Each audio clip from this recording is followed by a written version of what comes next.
Pues qué ocasión tan maravillosa y qué ocasión tan espléndida de reunirnos como pueblo de Dios, un domingo, este día que marca la nueva creación, que marca a Cristo como primicia de entre los muertos. Siempre es una ocasión de gozo, pero recordamos eso también el domingo, la victoria de Cristo sobre la muerte después de su obra de redención. Nos dice la Biblia que si Cristo no hubiera resucitado seríamos los más tristes de los mortales, ¿verdad? Y además añadimos a todo esto el hecho de que estáis celebrando un aniversario. Deberían ser muchos más porque lleváis más de una decena de años, pero es el segundo oficialmente. Mi esposa y yo nos sentimos muy honrados que nos hayáis invitado y poder pasar tiempo con vosotros, y los que no nos conozcáis, que nos conozcáis mejor, y los que ya nos conocéis, pues que podamos disfrutar también de vernos y ponernos al día. Y obviamente, como ya habéis orado, no voy a hacerlo yo, pero nuestra oración es que el Señor os permita muchos años más, todo para su gloria siempre, como cuerpo, iglesia santificada, como grupo de santos que proclaman el Evangelio con sus vidas, con sus palabras, a tiempo y fuera de tiempo, como dice también Pablo. Muy bien, pues sin más, vamos a... ¡Uy, qué buenos que sois! ¿No tenéis un reloj ahí abajo? O sea,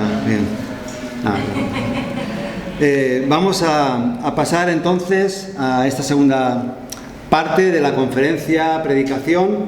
El viernes estuvimos celebrando, como ha recordado ya Patricio, la primera parte. Vimos la iglesia en el Antiguo Testamento. Hoy nos toca ver a la iglesia en el Nuevo. Allí vimos el origen de esta comunidad que dijimos que era el pueblo de Dios y que fue convocado de manera santa por Dios mismo en el monte Sinaí, que también era un templo, igual que el templo del Edén. Se va repitiendo, ¿no?, estos patrones a través de la Biblia, y allí pues el sumo sacerdote Moisés subió al lugar santísimo, al pináculo de Sinaí, para encontrarse cara a cara con Dios y recibir su palabra. Pero lo que no vimos fue el origen. Vimos la naturaleza y el inicio del pueblo de Dios, pero no vimos el significado de la palabra iglesia. Esto lo hice queriendo para poder verlo hoy. La palabra española que nosotros traducimos y usamos como iglesia viene de la palabra griega eklesia, una palabra que se le parece mucho.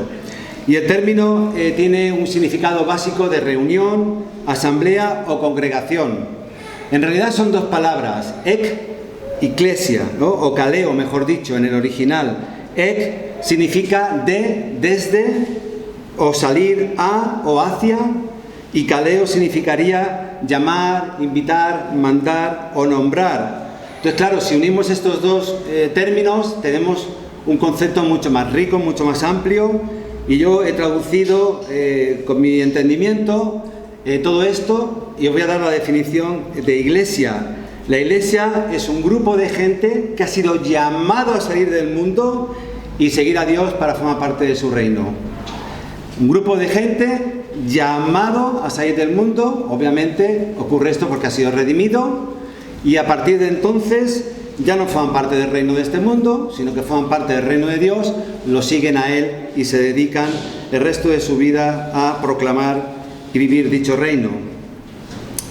Sí comenté por encima que originalmente la palabra eclesia no tenía un sentido religioso en el mundo griego, pero se refería cuando la gente se reunía sobre todo con carácter político o legislativo.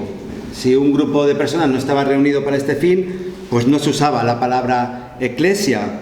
Y también creo que nombré que el libro de los apóstoles, de Hechos de los Apóstoles, en 3 ocasiones usa esta palabra y no la traduce como pueblo de Dios, la traduce como concurrencia y asamblea respectivamente. Esto está en Hechos 19, 32, 39 y 41. Algunos versículos los voy a dar, otros muchos los pasaré por alto por amor al tiempo, pero si luego alguien ha perdido una referencia y la quiere, pues que me lo pregunte y sin ningún problema se la daré. El primer documento y el más importante que tenemos donde vemos el uso de la palabra eclesia es la Septuaginta, esta conocida Biblia compuesta alrededor del año 250 a.C., que fue una traducción al griego del original hebreo, o sea, el Antiguo Testamento traducido al griego, para que nos entendamos.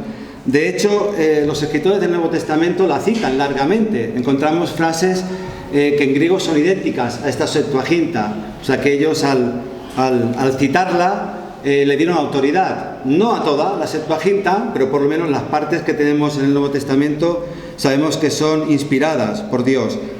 En esta traducción, como digo, del idioma hebreo al griego, tenemos las dos voces que comenté el viernes, que en el Antiguo Testamento se traducen para iglesia, ¿verdad? Que una era Edad y la otra era Kalal. Edad normalmente aparece en el Pentateuco y se traduce como sinagoga, lugar de reunión o lugar de la asamblea. Y Kalal, que es posiblemente, bueno, no es posiblemente, es la más común, sobre todo en el resto del Antiguo Testamento. En la Septuaginta se traduce como eclesia, para referirse al pueblo de Dios, más de 100 veces. Esta primera parte de la conferencia sermón de hoy es un poquito más técnica, pero os estoy dando un contexto. Luego veremos una aplicación de todo esto en nuestras vidas, que creo que os va a ser más interesante. Pero bueno, también explicaros que esta segunda palabra, que es más común, kalal, cuando se usa de forma general, normalmente tiene un sentido laico, o sea, no se refiere per se al pueblo de Dios. Pero cuando se usa en un contexto teológico, siempre se refiere al pueblo judío convocado por Dios como hijos del pacto divino. Aquí vemos, como dijimos, la semilla de la iglesia, del pueblo de Dios. Y aquí, citando el diccionario expositivo de palabras bíblicas, nos dice que el Kalal de Israel recibe revelación de Dios o aplica esta revelación a la adoración, a las ceremonias rituales, a los sacrificios e incluso a la guerra. Cosas todas que el pueblo de Israel inició y practicó bajo el mandato de Dios. Cuando llegamos al Nuevo Testamento, la palabra eclesia se traduce casi exclusivamente, o se usa, mejor dicho, para referirse al pueblo de Dios. La primera vez que la encontramos es en Mateo 16, donde Cristo le responde a Pedro que sobre esta roca, sobre esta afirmación que has dicho, Pedro, de que yo soy el Cristo, el Hijo del Dios viviente, el Mesías, voy a fundar mi iglesia, le dice a él y a los discípulos, y las puertas del Hades no van a prevalecer en contra de ella. La última aparición ocurre en Apocalipsis 22:16. Aquí Jesús afirma que ha enviado a su ángel para dar testimonio a las eclesias de las cosas relativas a su segunda venida. Como dato curioso, añadiremos que la Reina Valera utiliza este término más de 106 veces, que el apóstol Pablo es el escritor que más comúnmente y ampliamente lo usa en sus cartas, y que los 3 libros donde aparece en mayor número, alrededor del 60% del total del Nuevo Testamento, la palabra eclesia, son los Hechos de los Apóstoles, Primera de Corintios y Apocalipsis, lo cual es muy interesante. También creo que es importante que aclaremos que en el Nuevo Testamento esta palabra nunca se refiere a un edificio. Esto es importante como concepto de iglesia. Siempre es a un grupo de personas o un grupo de personas reunidas. Este es el motivo por el que los puritanos llamaban a la iglesia lugar o casa de reunión. Y es cierto que tenemos ejemplos en el propio Nuevo Testamento de que las casas son usadas como lugares de reunión. Tenemos a Lidia, Priscila y Aquila, Ninfas o Filemón. Y en otras ocasiones esta iglesia se encuentra en un lugar o lugares determinados, como son las iglesias de Jerusalén, de Corinto, Tesalónica, etc. O también puede ser incluso un grupo, un cuerpo de iglesias, como las iglesias que se mencionan de Asia Menor en 1 Corintios 16-19. También es importante que entendamos que hay una diferencia entre la iglesia local y la iglesia universal.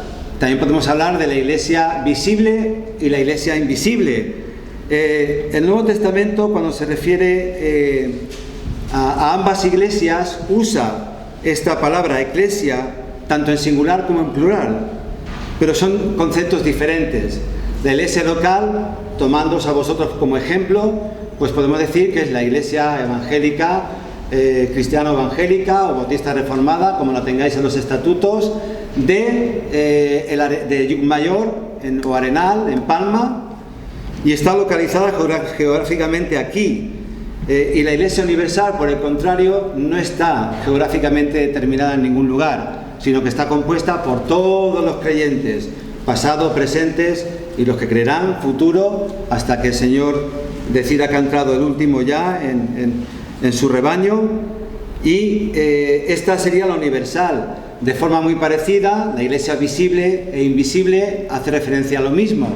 La Iglesia visible es la Iglesia local, es la Iglesia que vemos. Yo ahora puedo ver aquí un grupo de personas, pero yo no veo vuestros corazones. Y nos dice la palabra que dentro de la iglesia local hay una mezcla. La parábola de la cizaña, por ejemplo, la explica, ¿no? Hay tanto trigo como cizaña, y al final de los siglos el Señor enviará a sus ángeles, separará lo puro de lo impuro, lo verdadero de lo mentiroso, y unos irán al granero, que es una imagen del cielo, y los otros, tristemente, de forma humana hablando, pero para la gloria de Dios, irán al fuego eterno, que es una imagen del infierno. Parece ser que Martín Lutero fue el primero en hacer esta distinción entre iglesia visible o invisible. También tenemos que recordar que la iglesia invisible es espiritual, es pura, y solamente forman parte de ella los que han sido escogidos desde el principio de los tiempos, y en el momento designado por Dios se les ha aplicado el sacrificio, la sangre de Cristo, y han sido redimidos, han sido comprados y rescatados por precio y hechos santos.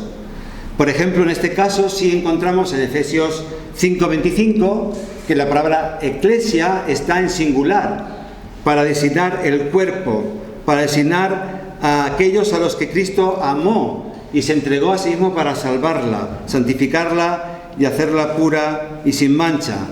Y la Biblia nos recuerda que de este grupo, de todos estos verdaderos creyentes e hijos e hijas de Dios, los escogidos, ninguno absolutamente se perderá, porque Cristo pagó la totalidad de la deuda en la cruz del Calvario. Dios ya no puede pedir por segunda vez el precio que merecen nuestros pecados, y además nos dice Cristo que su Padre, que es mayor que todos, nos tiene en la palma de su mano protegidos y asegurados. Así que ninguno de nosotros caeremos y prevaleceremos. Conseguiremos en este camino de santificación llegar a nuestra Canaán celestial. Lo tenéis expresado de forma magnífica en Juan capítulo 10. Muy bien, pero volviendo un poco y retomando el hilo de lo que dijimos el viernes, ¿cuál es el tema que vamos a desarrollar para hablar de la Iglesia en el Nuevo Testamento?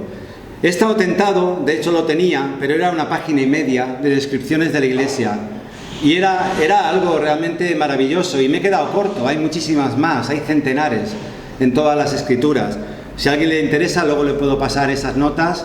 Las he puesto en cierto orden y tienen una belleza realmente grande, pero era a lo mejor 7-8 minutos de tiempo, y lo he quitado al final.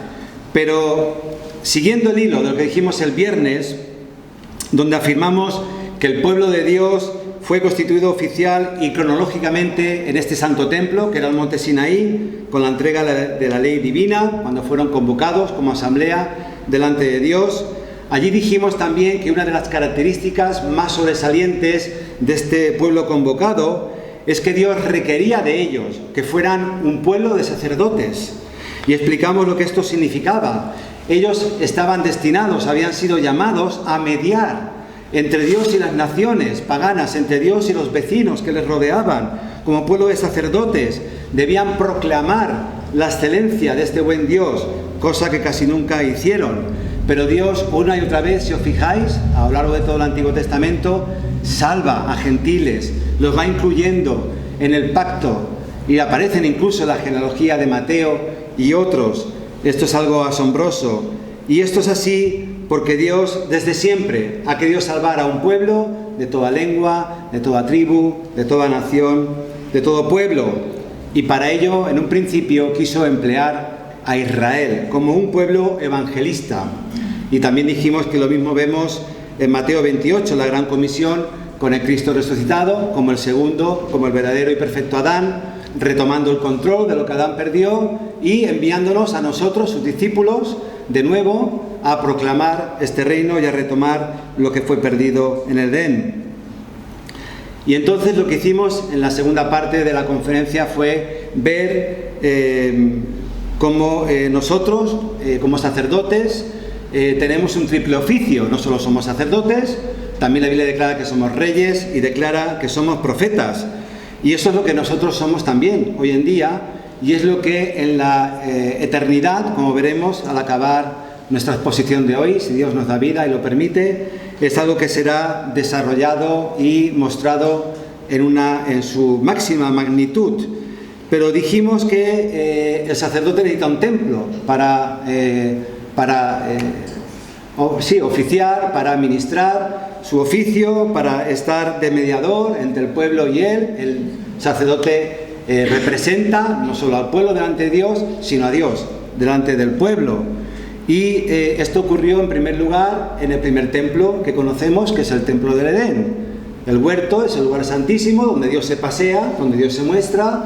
El resto del jardín o huerto del Edén sería el lugar santo, y la tierra exterior sería el lugar exterior del propio templo. Esto es una división tripartita que lo encontramos a lo largo de toda la Biblia. Lo volveremos a encontrar en Apocalipsis, lo vemos en el huerto del Edén, lo vemos en Sinaí, lo vemos en el tabernáculo, lo vemos en el templo, que recordamos que fueron ambos diseñados con instrucciones divinas, no bajo figuración humana. Y además también pues recordamos que el templo del Edén sigue a escala minúscula, o representa a escala microscópica lo que es a escala mayor el propio universo, la propia creación de Dios. Así, en este sentido, el planeta Tierra representaría el atrio exterior, la tercera parte del templo, lo que son los cielos visibles, lo que podemos ver, el universo visible sería el lugar santo, y el cielo invisible, el lugar donde ahora mismo está morando Dios, se considera el lugar santísimo. Esto luego, si queréis, podéis acudir al Salmo 78-69 y a Hebreos capítulo 9, del 19 al 23, donde de forma clara se os confirmará que la tierra es un santuario fundado, construido a semejanza o modelo del santuario celestial. Lo dejamos aquí por amor al tiempo, conceptos muy interesantes y que nos alumbran también lo que vamos a decir hacia el final de esta mañana.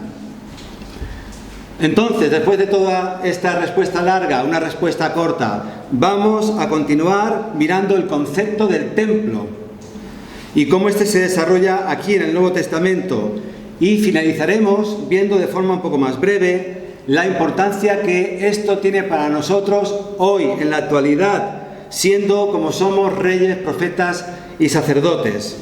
Así pues, consideremos juntos lo que las Escrituras enseñan acerca de este tema. ¿Qué es un templo? Un templo es un edificio o un lugar dedicado a actividades sagradas. La respuesta es simple. Todas las religiones paganas tenían un lugar donde adoraban y servían a sus falsos dioses, pero Israel es diferente. Israel también tenía un lugar donde adoraba, pero era un lugar, como he dicho, propuesto y diseñado por Dios mismo. Era un lugar donde ellos adoraban al Dios verdadero, no a un Dios de nuestra imaginación. En realidad podemos decir que el templo es una muestra más de la gracia de Dios, porque Él no le debía nada, ni le debe al ser humano. Después de que nosotros le desobedeciéramos, no podíamos reclamar nada, pero Él, para poder de nuevo caminar entre nosotros, para tener contacto con su propia creación, con nosotros que llevamos su imagen, aunque está desfigurada y ha sido rota en mil pedazos, aún tenemos esta imagen de Dios en nosotros. ¿Y qué es lo que hace que el pueblo de Dios sea pueblo? Pues que Dios está en medio de ellos, que Dios se pueda manifestar en medio de ese pueblo. Y es esta presencia de Dios en el templo, y luego también más adelante en el verdadero y perfecto templo, que es el Señor Jesús, donde vemos esta gracia. y podríamos ir a muchos lugares del Antiguo Testamento, no hace falta siquiera verlo en el Nuevo, que es más claro. Por ejemplo, en Levítico 26 tenemos esta promesa de Dios: y andaré entre vosotros, y yo seré vuestro Dios, y vosotros seréis mi pueblo, repetido en Ezequiel 33 y tantos otros sitios. Y el propósito del templo era ofrecer un sistema de sacrificios con el cual podernos reconciliar y relacionarnos con Dios. Pero sabemos que este sistema quedó totalmente obsoleto cuando llegó el Señor Jesucristo. Eso es así porque ni el templo ni los sacrificios, como también nos recuerda la carta de los Hebreos, eran permanentes, no eran perfectos. Por eso había que sacrificar una y otra vez, y el sacerdote y el sumo sacerdote también debían, después de sacrificar por el pueblo, sacrificar por ellos mismos, porque eran pecadores.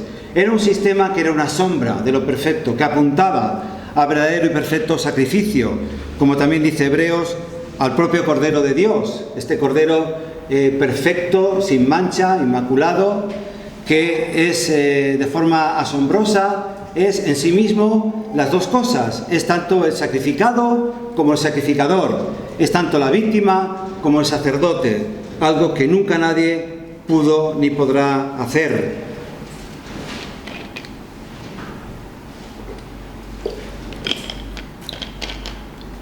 Es muy interesante, como hemos dicho, observar cómo Jesús, cuando se reencarna, cuando empieza su ministerio entre nosotros, Él habla en un lenguaje muy claro de sí mismo como el templo de Dios. La primera mención de esto posiblemente la encontramos en Juan capítulo 1. ¿Recordáis lo que dice el primer versículo? Nos dice que en el principio era el verbo, la palabra, el logos divino, y este verbo, esta palabra, este logos, era Dios mismo. El logos era el teo de Dios. Y lo interesante después de esta introducción se encuentra en el versículo 14, Juan 1:14. A lo mejor lo recordáis.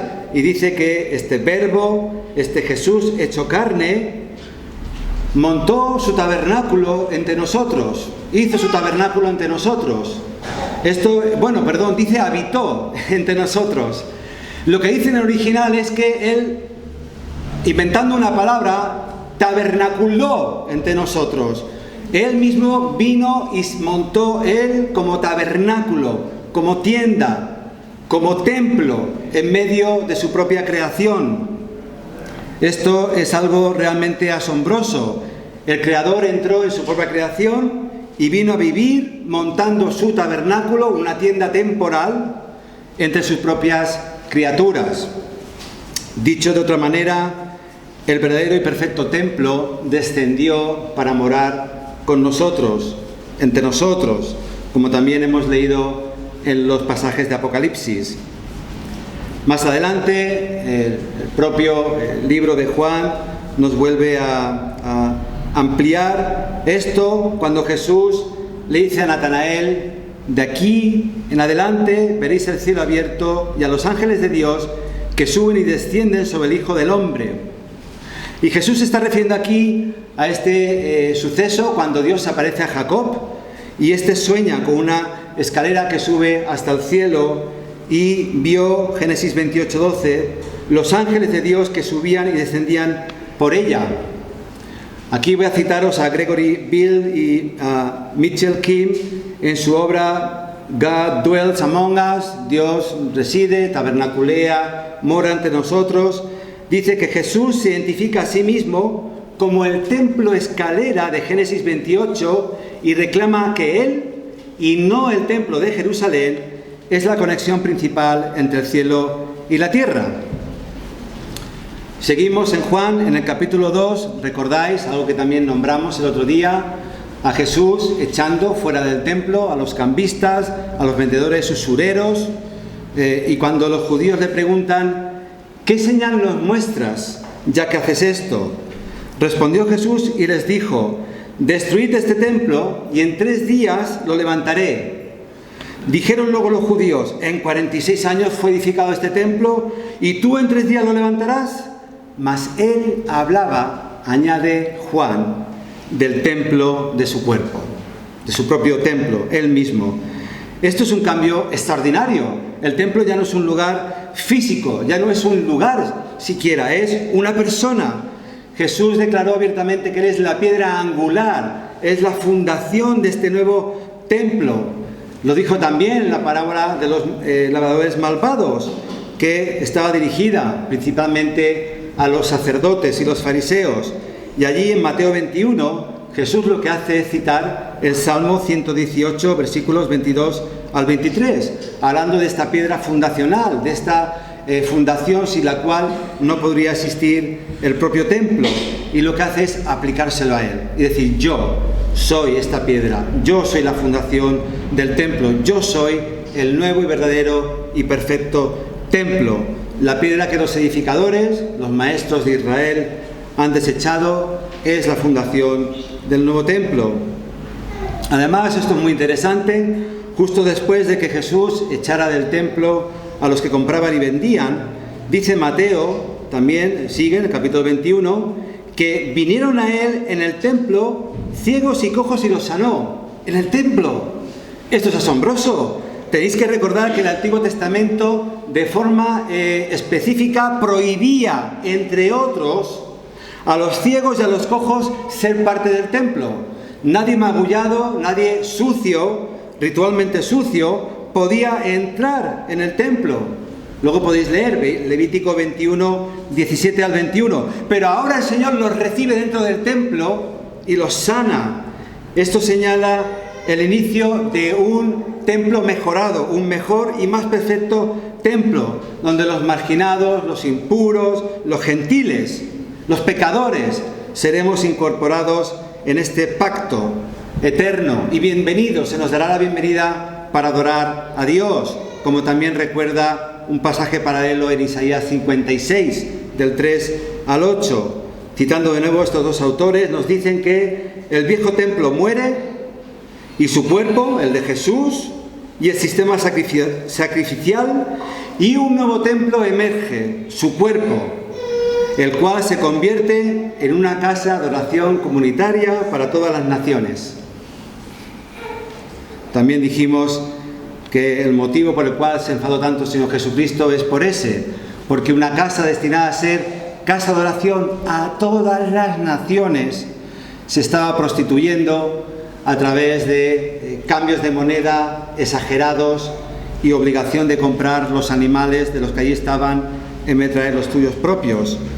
Porque, como he dicho anteriormente, el propósito de Dios era salvar a un pueblo compuesto de gente de todas las naciones. Es la promesa que le dio a Abraham: en ti serán benditas todas las naciones, no algunas, no 10 ni 20, sino todas las naciones.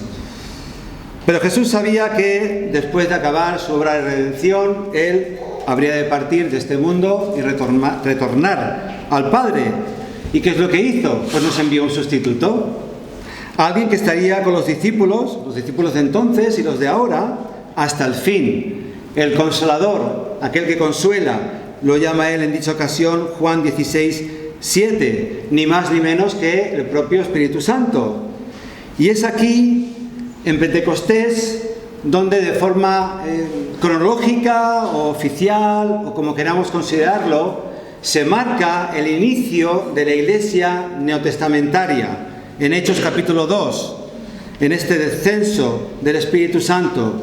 Es muy interesante también que veamos cómo lo expresa el propio autor, Lucas. Dice que varones piadosos de todas las naciones bajo el cielo están ahí reunidos delante de Pedro, escuchando este primer sermón apostólico. ¿Y qué ocurre? Que este descenso del Espíritu Santo provoca que hablen en otras lenguas. Y esto, como también nombramos, es una inversión, está invirtiendo y anulando al mismo tiempo la maldición de la Torre de Babel. Allí, como esta lista de nacionalidades también, que es repetida en Hechos 2, se rebeló contra Dios, no quiso seguir el mandato adánico de extenderse sobre la faz de la tierra, de multiplicarse y sojuzgar la propia tierra, tuvo que ser castigada con confusión de lenguas. Pero aquí ahora, este mismo descenso del Espíritu Santo, palabra que también se usa en Génesis, Dios desciende, lo que hace es revertir y anular esta maldición. Es una nueva época, es una nueva creación. Dios desciende para bendecirles, no para maldecirlos. Y es la demostración que la maldición ha sido invertida. También es muy interesante darnos cuenta que Pedro menciona que está la confusión que se produce entre la multitud que mora en Jerusalén, porque es lo mismo que ocurre también en Génesis 11. Allí una confusión entre las naciones que no entienden qué está pasando y que han de ser expulsadas de la llanura de Sinar. Y esto es muy importante porque vemos de nuevo este inicio. Ya ha empezado en la nueva resurrección de Cristo, de este nuevo templo que caminó entre nosotros, de esta nueva creación de la cual es primicia el Señor Jesucristo y a la cual también hemos sido añadidos. Estamos en Cristo, hemos sido también insertados en este olivo que es el Israel, somos el Israel espiritual y dijimos, nombrando Gálatas 3:29, que somos semilla, esperma, descendientes de Abraham. Nosotros, si estáis en Cristo, dice Pablo, sois semilla de Abraham y herederos de la promesa abrámica. Pablo continúa, toma esta imagen y, siguiendo la misma línea, utiliza también el lenguaje del templo botánico, del Edén. En 1 Corintios 3:6 nos dice, yo planté, Apolos regó, pero el crecimiento lo ha dado Dios. Usa la imagen del huerto del Edén para hablarnos de todas estas verdades. El versículo 9 confirma qué es lo que tiene en mente, porque nos llama labranza de Dios. Hemos sido labrados, cultivados por Dios. Esta palabra también se puede traducir como campo labrado y cultivado. Y acto seguido, ¿qué hace? Equipara esta labranza que somos nosotros con un edificio. ¿Y por qué habla de esta mezcla de campo labrado que es en realidad un edificio? Pues porque está hablando del templo de Dios. Nosotros ahora somos el templo de Dios. Y esto lo dice claramente en el mismo contexto y en el mismo capítulo, cuando dice, ¿no sabéis que sois templo de Dios y que el Espíritu de Dios mora en vosotros? Esta es la imagen que Pablo nos ofrece. Esto es lo que él tiene en mente. Este templo primigenio del propio Edén. Por añadidura, Pablo menciona, también muy interesante, que el fundamento imperecedero de este edificio templo es de oro, plata, y piedras preciosas, versículo 12. Y donde encontramos en la Biblia esta combinación de metales preciosos y de piedras en referencia al fundamento de un edificio. Pues lo encontramos en la construcción del templo de Salomón. Primera de Crónicas 29:2, Segunda de Crónicas 3:6. No hay ninguna duda que Pablo tiene en mente un nuevo templo, para que no quede ninguna duda de que Pablo sigue usando este lenguaje y sigue teniendo en su mente el templo. Él se describe a sí mismo en 1 de Corintios 3:10 como un sabio maestro arquitecto, Sophos arquitectón. Este lenguaje lo retoma también más adelante, cuando la Septuaginta habla en Éxodo de estos hombres que fueron escogidos por Dios para que hicieran todas las obras artesanas de lo que era el diseño y la producción, invención de lo necesario para el templo. Allí son definidos usando el mismo lenguaje. Arquitectonin Sophia, de nuevo la palabra Sofía, sabiduría y arquitecto mezcladas. ¿Para qué? Para trabajar en oro, en plata y en talla de piedras de engaste. Éxodo 35, 31 al 32 y también de forma paralela el 31 del 3 al 5. De forma resumida os doy todo esto para que veáis qué es lo que la Biblia, en este caso Pablo, nos está diciendo sobre este templo, que se mostrará también al final de los tiempos como ya el templo final, el templo del escatón, el templo del último día, el templo eterno. Y Pablo sigue confirmando que nosotros como creyentes nos convertimos en el templo de Dios. En 2 Corintios 6, él sigue con este pensamiento. De 1 Corintios 3, Pablo tiene en mente las promesas del pacto, de este nuevo pacto, empezado, inaugurado por el Señor Jesucristo, y nos dice que está empezando a cumplirse en nosotros como creyentes al ser recreados en el nuevo nacimiento, en la regeneración a imagen y semejanza de Dios. Por ejemplo, 2 Corintios 3, versículo 5, 2 Corintios 3, prácticamente todo el capítulo, y 2 Corintios 5, 16 al 17, más adelante en el 5, 18 al 6, 13, nos habla de que hemos sido restaurados de la cautividad. ¿Y cómo hemos sido restaurados? Como templos de Dios. Esto está en los capítulos 6 al 7 de 2 Corintios. Aquí el pasaje clave sería los versículos 16 al 18, donde Pablo primero afirma que somos el templo del Dios viviente. Y luego, para que no quede ninguna duda, nos va a citar varios pasajes del Antiguo Testamento que están relacionados con este futuro y mejor templo que habría de aparecer en los últimos tiempos. De forma rápida, estos 3 bloques de referencia que Pablo usa se encuentran en Levítico y Ezequiel, los primeros de ellos, por ejemplo, en Levítico 26, Ezequiel 37, también lo podéis comparar con 2 Corintios 6, 16, y aquí nos dice que Él pondrá su morada en medio nuestro, y pondré mi morada en medio de vosotros, y andaré entre vosotros. De nuevo la imagen de Génesis, Dios caminando en medio del templo santo, con su sumo sacerdote Adán, estando en mi santuario en medio de ellos para siempre. La promesa es ya para siempre. El segundo conjunto de referencias también tiene Ezequiel, pero añade Isaías 52, Ezequiel 11, y aquí nos exhorta más bien a los sacerdotes a no tocar ninguna cosa inmunda y a purificarnos para poder devolver los utensilios al templo cuando el pueblo retorne de la cautividad. De nuevo, el lenguaje levítico de limpieza, de purificación, etc. Y el tercer bloque de referencias que usa Pablo se halla en 2 Samuel 7, donde a David se le promete un reino eterno.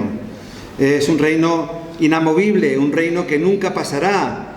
Yahvé le confirma a David que él le construirá una casa templo, una casa a mi nombre, y que él mismo afirmará para siempre el trono de su reino. 2 Samuel 7:14, y aquí la referencia sería 2 Corintios 6:18. Y no tenemos ninguna duda que esta promesa encuentra su cumplimiento final, su cumplimiento escatológico en este verdadero y perfecto Rey David, el cual es el Señor Jesucristo. Así pues, en resumen, la tesis de Pablo en este pasaje es que al ser nosotros transformados en una nueva creación, nos convertimos en parte del templo viviente de Dios que fue prefigurado tipológicamente en el templo del Edén. Nos faltaría tiempo para poder desarrollar. A lo mejor alguno de vosotros ha estado pensando en ello, en Pedro, el apóstol Pedro, cuando nos dice que somos piedras espirituales, piedras vivientes de este propio templo que es el Señor Jesucristo. Pero tiempo nos faltaría para desarrollar este y otros pasajes del Nuevo Testamento. Hablemos ahora del templo celestial, del templo final. Hemos dicho que todos los templos terrenales eran sombras, eran prototipos del verdadero templo, el celestial. La Iglesia misma, nosotros como creyentes, nos encontramos en una tensión que tiene que ver con el futuro, por eso le llamamos tensión escatológica. Estamos en el ya, pero aún no, estamos entre dos tiempos. Ha habido cosas que ya han empezado, pero aún no se han desarrollado, no han llegado a la consumación. Y ya somos santos, pero aún no se ha mostrado toda su forma de santidad, que será mostrada en la glorificación. Aún somos salvos, pero estamos todavía en este mundo rodeados de pecado de nuestra propia naturaleza. Aún no estamos en casa. Ya Cristo reina, pero aún no vemos el reino en toda su dimensión, porque hay una mezcla con el reino de este mundo. Y así podríamos continuar con prácticamente cualquier tema del Nuevo Testamento. Hay una tensión, ya el reino ha empezado, está floreciendo, está creciendo, pero aún no se ha extendido, aún no ha leudado toda la masa, ni conquistado todo el reino de este mundo, pero lo hará porque ya empezó esa cuenta atrás en la propia cruz. Pero nos dice también, 1 Juan 3:2, nos asegura que aún no se ha manifestado lo que hemos de ser. Pero sabemos que cuando Él se manifieste, seremos semejantes a Él, porque le veremos tal y como Él es. Seremos glorificados y hechos de forma ya final a su imagen y semejanza. Ya tenemos el Espíritu Santo aquí y ahora como anticipo, como arras de esa promesa que vendrá después, pero no somos ni lo que éramos antes de acudir a Cristo o antes de que Cristo acudiera a nosotros, ni tampoco somos lo que seremos cuando Cristo se manifieste y vuelva para juzgar la tierra, como nos recuerda Colosenses 3, versículo 4. La Biblia, en los últimos capítulos, describe algo de esta victoria final del Cordero, que peleará contra el dragón, también llamado Satanás, la serpiente antigua, y lo vencerá. Y después de esto que viene el juicio final, y entonces, acto seguido, se describe la llegada de una nueva Jerusalén. Llega un nuevo cielo, una nueva tierra, todo es recreado. No es destruido, lo cual sería una victoria de Satanás, sino que es recreado, incluso mejor de como hubiera sido al principio si Adán no hubiera pecado. En esta nueva creación, toda forma de pecado, por mínimo que sea, será erradicado, completa y perfectamente. No habrá lugar para ninguna clase de imperfección ni de pecado de ningún tamaño. La transformación de esta creación será, como digo, mejor incluso que la primera creación, como hubiera quedado si no hubiéramos pecado. La idea es que Dios va a recrear todo de nuevo, va a crear un nuevo y mejor cosmos, y esta idea reverbera por todas las Escrituras, tanto Antiguo Testamento, muy profundamente en Isaías, que nos habla de este santo monte que cubrirá toda la tierra y las naciones vendrán a adorar, por ejemplo, capítulo 65, Romanos 8, segunda de Pedro, Apocalipsis 21, etc.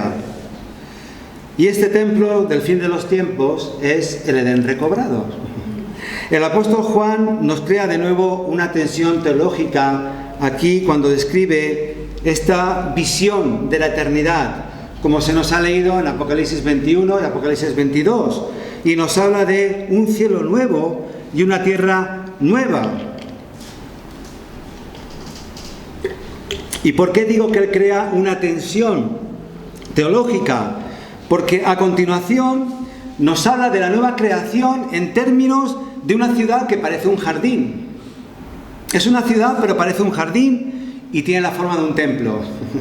Ciudad, jardín, templo, todo en uno.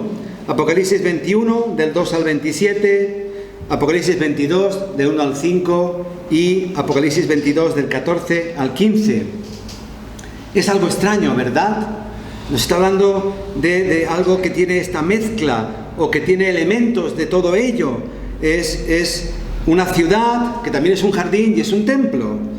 Pero en realidad esta tensión queda resuelta cuando, en primer lugar, observamos que estos dos capítulos están impregnados del lenguaje del Edén.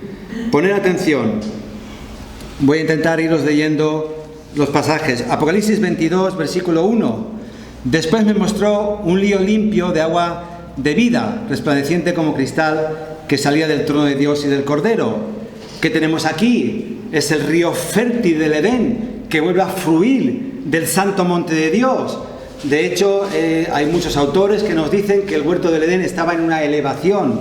Es la forma que el río pudiera también discurrir, estando en una elevación. Pero no solo eso. 22, en la primera parte del versículo 2, en medio de la calle de la ciudad y a uno y a otro lado del río estaba el árbol de la vida. Aquí tenemos de nuevo el árbol de la vida, ahora por duplicado, de forma generosa, el árbol que estaba en el huerto del Edén. Pero ahora vuelve a ser accesible a todos nosotros para que comamos de él. Y nos dice a continuación que produce 12 frutos, dando cada mes su fruto, y las hojas del árbol eran para la sanidad de todas las naciones. El reino vegetal vuelve a ser fructífero y las naciones vuelven a comer de él. Hay cosechas, hay frutos, hay abundancia. De nuevo, todas las naciones ahora ya no son malditas, sino que son benditas y son reunidas bajo el gobierno del Dios Todopoderoso. Y nos dice también que esta maldición es eliminada. Versículo 3, no habrá más maldición. La maldición edénica es removida, es eliminada completamente. Y nos dice que el trono está de nuevo ahí. ¿Y quién está delante del trono? Sus siervos, los sacerdotes. De nuevo aparecen delante del templo de Dios.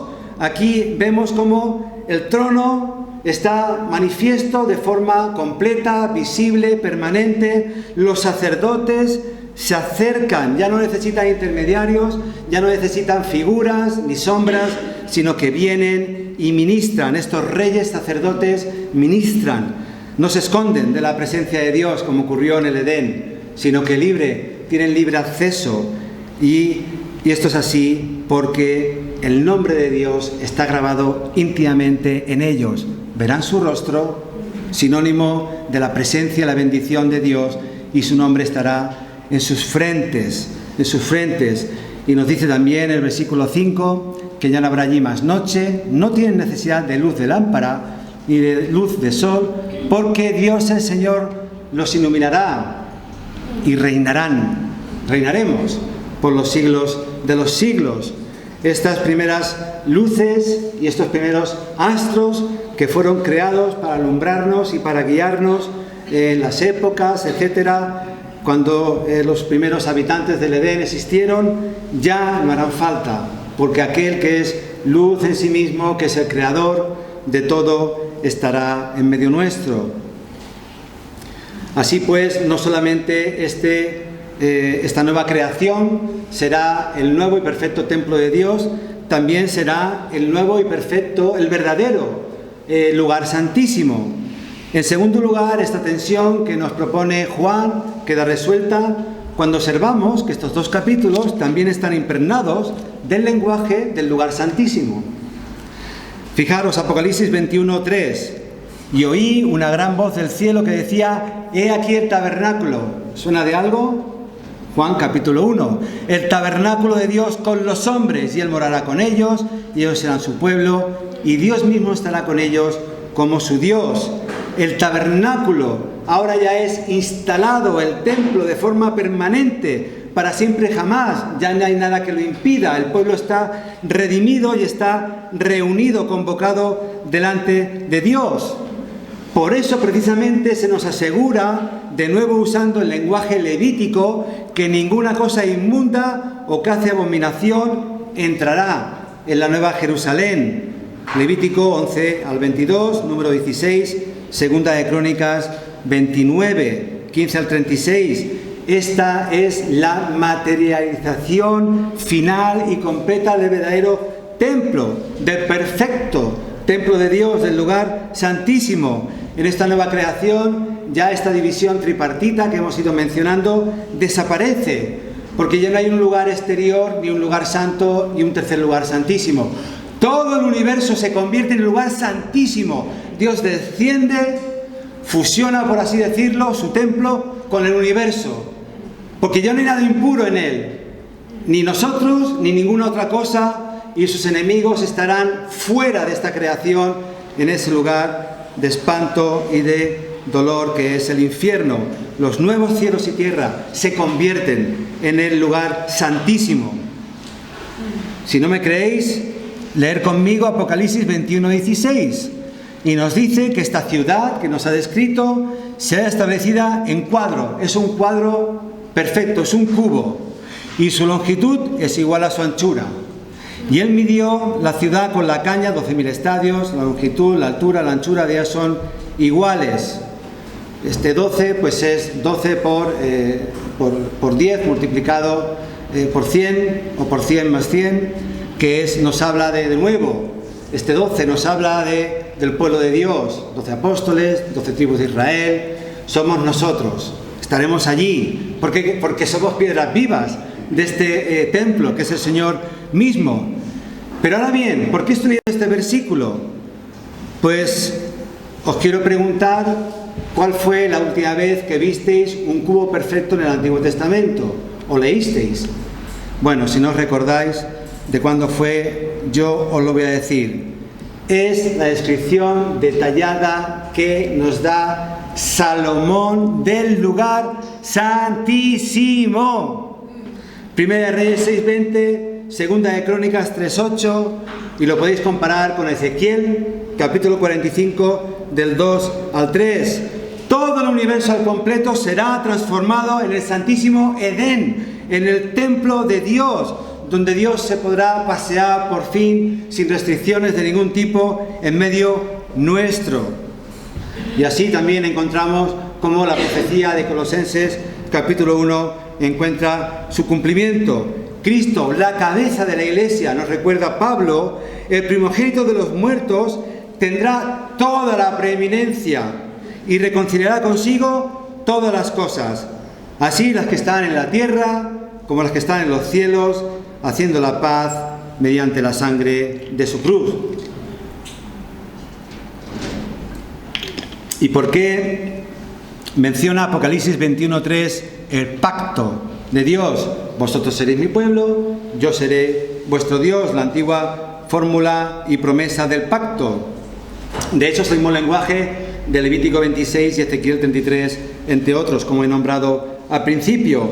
Esto es así porque Cristo, el segundo Adán, dijimos que el segundo cronológicamente, no en importancia, el verdadero y perfecto Adán consiguió lo que el primer Adán no pudo, que era expandir la presencia de Dios hasta los límites de toda la tierra, convertir toda su zona, todo lo que él dominaba, todo lo que le había sido confiado en el lugar santísimo.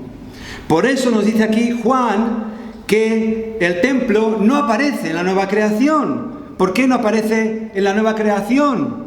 Versículo 22, y no viene ya templo, no hay templo. Capítulo 21, 22, ¿por qué no hay templo? Porque el Señor Dios Todopoderoso es el templo de ella, y el Cordero, Él es el templo, Él es nuestro templo, y nosotros estaremos allí como parte de ese templo. El verdadero templo es la presencia del Dios vivo entre su pueblo redimido. Y a través de esta sangre derramada en el templo celestial, nos dice Hebreos, por el gran sumo sacerdote, el mega sacerdote, según el griego, el más grande de los sacerdotes, el Señor Jesús, el Edén es recobrado y mejorado.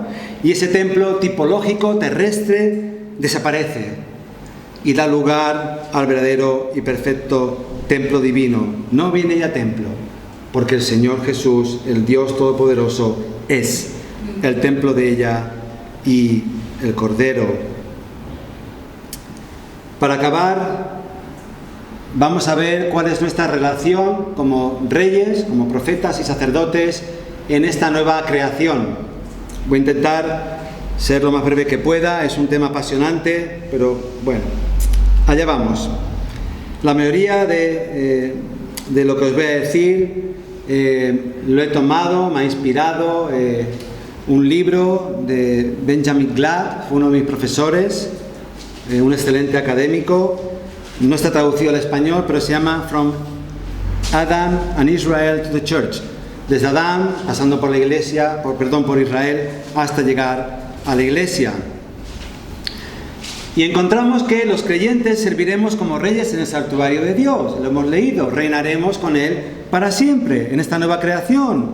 Apocalipsis 22:5, reinaremos por los siglos de los siglos, nuestro reino no tendrá fin. Es muy interesante notar que el apóstol Juan aquí está citando a Daniel 7:27, donde se nos dice que este reino eterno será dado al pueblo de los santos del Altísimo, y los dominios o gobernantes, según la traducción, le servirán y le obedecerán. Y aquí también en el propio libro de Apocalipsis, en las primeras páginas, Jesús ya nos anticipa algo de todo esto cuando nos dice, Apocalipsis 3:21, que todos los creyentes que vencieren, todos los verdaderos creyentes, porque los creyentes vencerán, aquel que no venza, pues se demostrará que no era de los nuestros, como también dice la Biblia. Todos aquellos creyentes que venciesen se han de sentar con Él en el trono. Cristo va a permitir que estemos con Él en el trono, reinando. Increíble, ¿verdad? Cuando seamos completamente restaurados a la imagen de Dios, seremos de nuevo virreyes, como lo fue Adán, y reinaremos representando a Dios, tal como Adán y Eva debieron haber reinado en este Edén primigenio. Pero ¿de qué manera reinaremos como reyes en el santuario de Dios? Fijaros bien que Apocalipsis nos asegura que en la nueva creación ya no existirá el mar. Y el mar, por todas las escrituras, representa, simboliza la hostilidad, el pecado, la rebelión, sobre todo de las naciones. No es que no vaya a haber mar en la nueva creación, por supuesto que habrá mar. No habrá rebelión. Recordad que Apocalipsis es altamente figurativo, tipológico, simbólico y numerológico. Así pues, en este nuevo huerto del Edén no habrá ninguna hostilidad, no habrá ningún pecado en contra del pueblo de Dios. Así pues, ¿sobre qué reinaremos? Bueno, por una parte, la Biblia nos dice que seremos hechos un poco mayores que los ángeles, lo cual significa que reinaremos sobre ellos, pero será, por supuesto, de forma pacífica, de forma santa, de forma consensuada, de forma libre, gozosa. Será, pues, como nos habla de Jesús sometido al Padre, sin ser inferior al Padre. Será algo perfecto y maravilloso. Trabajaremos juntos, aprenderemos los unos de los otros y seguramente conseguiremos alcanzar cosas formidables a lo largo de toda la eternidad. Pero también vemos un aspecto del dominio que tenía Adán, de la autoridad que tenía Adán, cuando él pone nombre a los animales. Él nombra a los animales, les pone el nombre que él quiere. De igual manera que Dios puso nombre a las partes del cosmos y de la tierra cuando Él lo crea, Él delega a Adán que hace lo mismo. Y Adán, el nombre que le puso a los animales es el que tiene. Y a pesar de que Apocalipsis 21 y 22 no nombra a los animales, los animales de esta nueva creación, no tendría ningún sentido, bajo mi punto de vista, pensar que en una tierra recreada de nuevo no va a haber animales que la pueblen. De hecho, tenemos Isaías 11:6, 65:25 y otros, donde de nuevo nos habla de este nuevo templo, de este santo monte que cubrirá toda la tierra, donde las naciones vendrán, y nos cita diferentes animales. O sea, que no estén aquí no quiere decir que no estarán allí. Los animales eran parte de la creación original y yo creo que serán también parte de esta nueva creación que mejorará incluso la primera creación. Obviamente, nuestra relación con los animales será pues mucho más profunda, más amorosa, más coordinada, más gozosa en este santuario de Dios. Reinaremos también sobre ellos, los organizaremos, trabajaremos con y por ellos, nos gozaremos con ellos. Quién sabe si en nuestra inteligencia entonces podremos entenderlos mejor, comunicarnos con ellos de alguna forma. Entonces tal vez hará realidad esto que decimos: a este perro solamente le falta hablar, ¿no? Cuando vemos estos perros tan cariñosos con sus amos. En fin, ¿reinaremos sobre otras formas de vidas? No lo sabemos. Puede que sí, puede que no. Pero si eres parte del pueblo de Dios, lo sabrás en aquel día. De forma resumida, no quiero extenderme más, pasamos ahora a ver nuestra relación con la nueva creación como profetas. Los creyentes serviremos como profetas en el santuario de Dios, la nueva creación. Y debemos admitir que nuestra dimensión como profetas en estos dos capítulos, Apocalipsis 21 y 22, pues no aparecen de forma prominente, pero de nuevo tenemos pistas acerca de ello. Por ejemplo, Apocalipsis 21:8 nos dice que los cobardes e incrédulos, los abominables y homicidas, los fornicarios y hechiceros, los idólatras y todos los mentirosos tendrán su parte en el lago que arde con fuego y azufre, que es la muerte segunda. Los enemigos de Dios. De forma general, aquí los describe como cobardes, incrédulos, abominables, homicidas, fornicarios, hechiceros, idólatras, todos los que son mentirosos. Los enemigos del pueblo de Dios son los enemigos de Dios y viceversa. Los enemigos de Dios son los enemigos del pueblo de Dios. Este conjunto vivieron de espaldas a Dios, en rebeldía directa en contra de su Creador. Vivieron a su manera, de forma independiente. Ellos quisieron y aún quieren ocupar el trono que solo le corresponde al Creador. Ellos quieren vivir como sus propios dioses, usurpando el lugar que le corresponde solo al Señor. Pero nosotros, aquí vemos una antítesis, los profetas del Dios Altísimo, entregaremos nuestras vidas a Dios. Nos consagraremos a Él como sus voceros y representantes en la nueva creación. Ahí seremos confirmados, como decía antes, permanentemente. A través de la glorificación nuestra santidad será sellada. Ya nunca podremos caer de esta situación, de esta naturaleza. Seremos santos de forma perfecta. Ya no podremos ni siquiera pensar o nombrar algo malo. No habrá malos entendidos. Esto es increíble, que nuestra mente solo pueda pensar, desarrollar y expresar santidad en todas sus formas. Solamente habrá un deseo en nosotros, que será glorificar a Dios de todas las formas posibles. Nos consumirá y nos dirigirá a alabar, adorar a nuestro Salvador con todo nuestro ser. Así pues, ¿de qué manera serviremos como profetas en el santuario de Dios? Pues Glad lo explica de la forma siguiente, cito: en la nueva tierra todas nuestras vidas por completo serán agradables delante de Dios. Personificaremos su voluntad y pensaremos igual que Él. Solo hablaremos la verdad los unos con los otros. Amaremos a Dios mucho más intensamente de lo que hacemos ahora. Nos cuidaremos los unos a los otros con muchísima más ternura, muchísimo más amor. Hablaremos la verdad los unos con los otros. Hablaremos en profecía. Como profetas de esta nueva creación proclamaremos las maravillas del Señor, recordaremos el santo nombre de Dios, sus maravillosos hechos, la propia historia de la redención. La podremos escuchar de sus protagonistas. Ahí estarán todos los santos y santas que nos han precedido. Y todos juntos habitaremos en este universo. Exploraremos este universo, disfrutaremos de este universo que es el santuario del Señor. Por último, nuestra relación con la nueva creación como sacerdotes. Aquí vemos que serviremos también como sacerdotes en este santuario de Dios, en esta nueva creación. Fijaros, vamos a recordarlo, Apocalipsis 22, 1, 5. No lo vamos a leer porque lo acabamos de hacer. Nos describe este nuevo huerto del Edén, este paraíso, recobrado.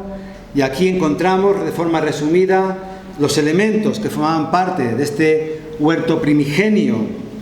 Recordad también que la Biblia afirma en diferentes ocasiones que Adán fue el primer sacerdote humano. Explicaba un poquito por encima el viernes que parte de la misión de Adán era labrar y guardar el huerto, Génesis 2:15. Y os comentaba que estas dos palabras juntas, que son los verbos abad y samar, se traducen siempre en el resto del Antiguo Testamento, cuando se usan juntos, en referencia a los levitas ministrando en el templo.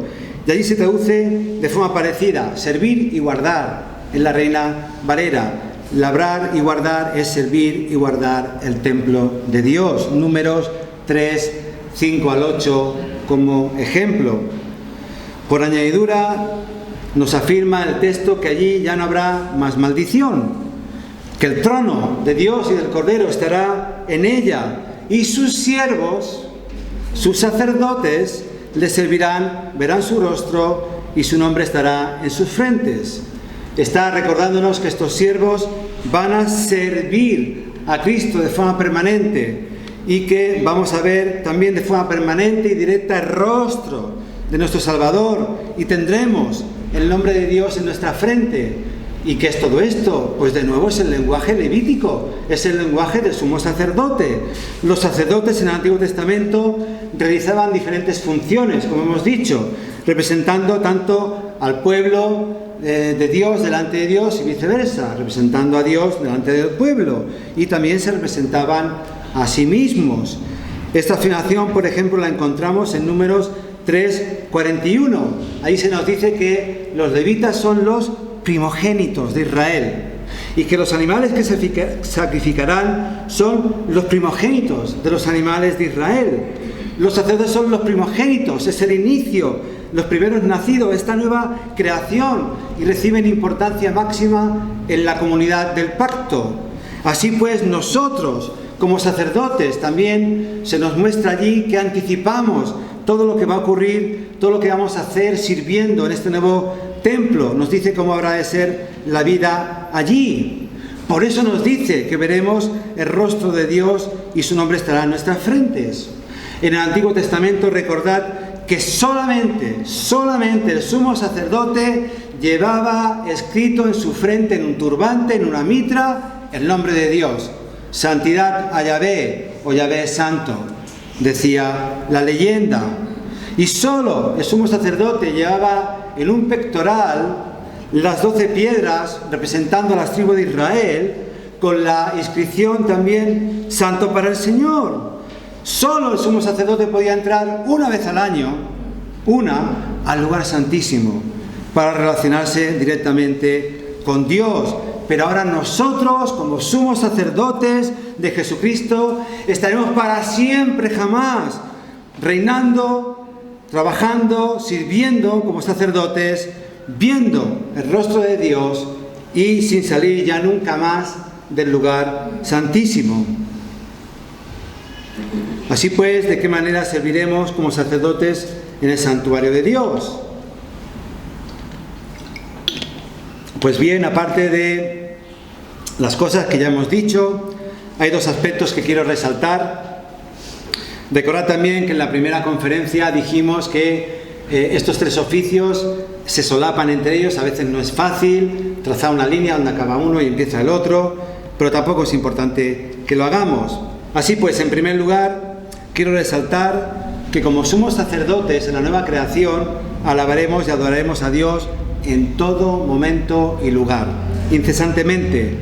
Como hemos dicho, cuidaremos de este nuevo jardín del Edén, lo que significa que cuidaremos de todo nuestro entorno, de todo lo que hagamos, de todo lo que haya, de todo lo que construyamos.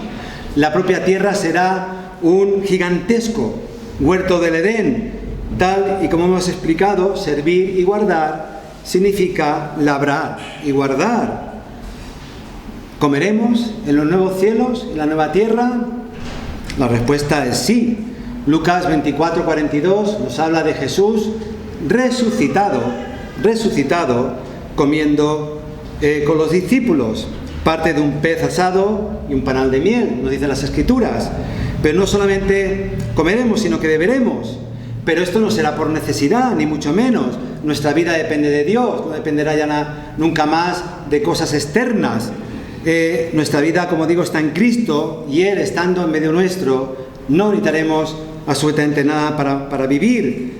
Pero estoy convencido de que comeremos y beberemos por el simple placer de ello, por el gozo de tener comunión los unos con los otros, de invitarnos y de pasar tiempo juntos, de alabar al Señor en todo lo que hagamos.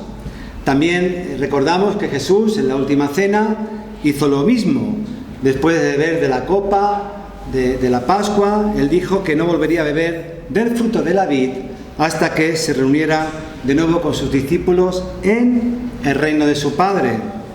Comeremos y beberemos, pero será de una manera santa, perfecta y gozosa. ¿Acaso no es esta la imagen que encontramos también en Apocalipsis 19, en la boda del Cordero? Una boda es una celebración comunal, festiva, llena de alegría, y es una boda que nunca acabará. Siempre estaremos de celebración con nuestro esposo, con el Cordero sacrificado desde antes de la fundación del mundo. Pero ahora bien, para que haya comida y bebida, alguien la tiene que producir. A no ser que Dios la cree de forma instantánea, como hacía con el maná, tendremos que cultivar, recolectar, almacenar, cocinar dicha comida y producir dicha bebida y servirla, ¿no?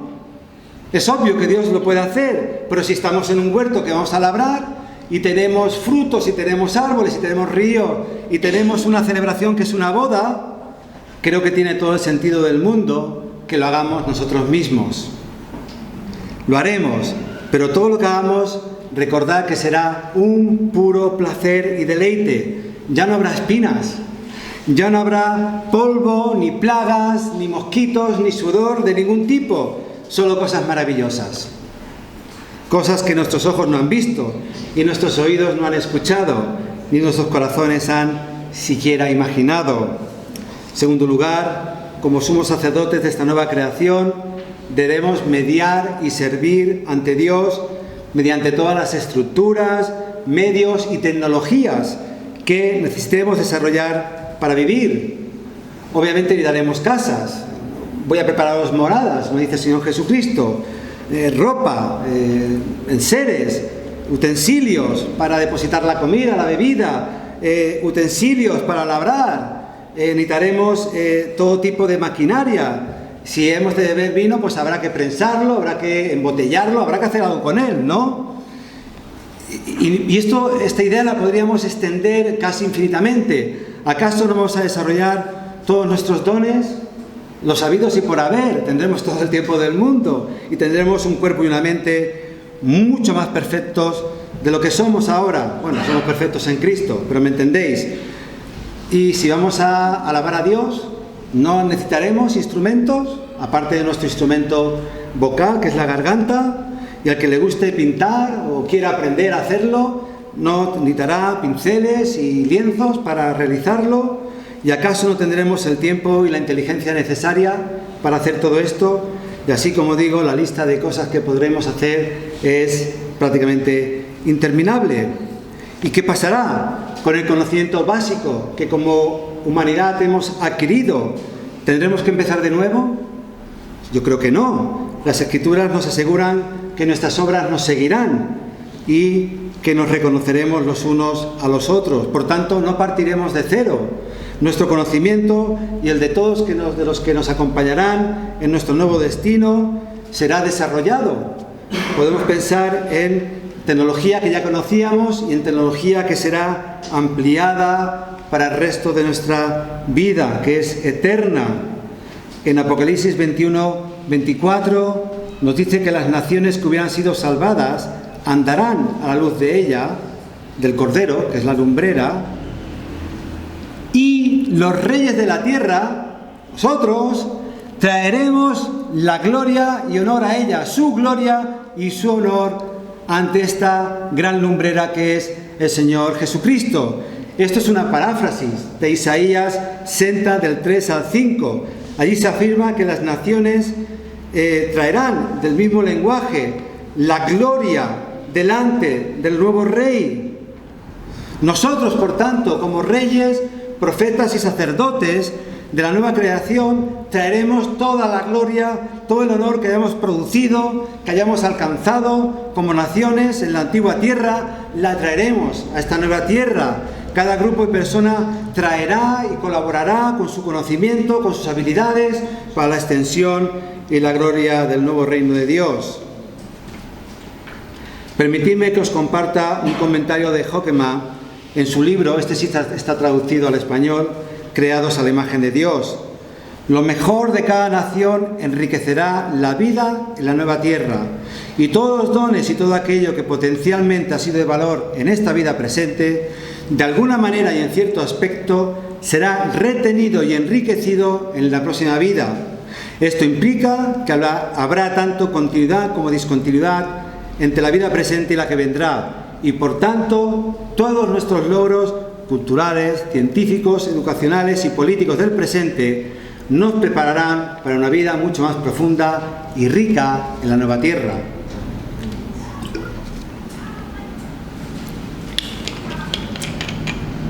¿Te imaginas lo que será vivir para siempre en este paraíso recobrado y mejorado?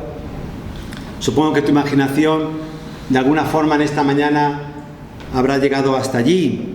un lugar que no hay lágrimas, que no hay dolor, no hay vejez, no hay articulaciones cansadas, no hay accidentes, malos entendidos. Nada impuro entrará en este nuevo santuario de Dios, ni nada, absolutamente nada lo podrá arruinar ya, nunca, jamás. Pero esto significa que si tú no eres santo en esta mañana, tú no podrás entrar en este nuevo y perfecto Edén, en este paraíso divino. La Biblia es bien clara al respecto. La única forma en la que podemos ser reconocidos como justos, perfectos delante de Dios, es recibiendo la propia justicia que el Señor Jesucristo tiene. Una justicia perfecta, sin fisuras, sublime. Y esto tiene que ocurrir hoy, antes de que se cierren las puertas de la misericordia y ya no tengas ninguna posibilidad de entrar en este reino de Dios. La Biblia es de nuevo muy categórica al respecto. Solo si te arrepientes de tus pecados de corazón y reconoces a Jesucristo como tu Señor y Salvador, podrás escapar de la ira venidera y el castigo eterno que ha sido preparado para aquellos que desafiaron a Dios pasará por encima de tu cabeza, no te tocará ni un pelo. ¿Estarás allí? ¿Serás tú uno de ellos? Te veremos en aquel día delante del trono del Cordero como uno de sus reyes, sacerdotes y profetas. Oramos y confiamos en que aquel día tú seas encontrado como parte de la verdadera Iglesia. Solo a Dios damos la gloria. Amén.